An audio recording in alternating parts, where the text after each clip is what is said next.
Let's look at the news in detail.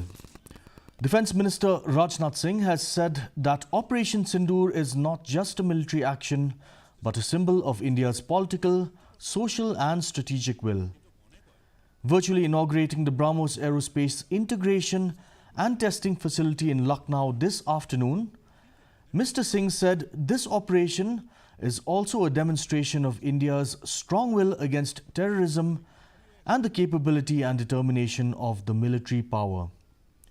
He said the inauguration of BrahMos Integration and Testing Facility will help in further strengthening India's defence prowess.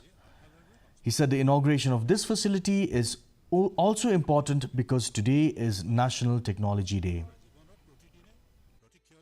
साथियों, 11 मई को पोखरण से जो आत्मविश्वास प्रारंभ हुआ था, आज लखनऊ में वह और मजबूत हो रहा है।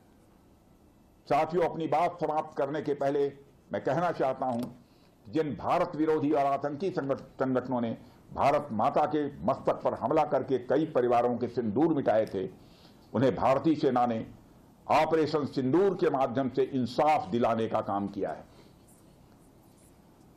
और इसके लिए आज सारा देश भारतीय सेनाओं का अभिनंदन कर रहा है। ऑपरेशन सिंदूर सिर्फ एक सैन्य कार्रवाई भर नहीं है, बल्कि भारत की राजनैतिक, सामाजिक और सामरिक इच्छा शक्ति का प्रतीक है।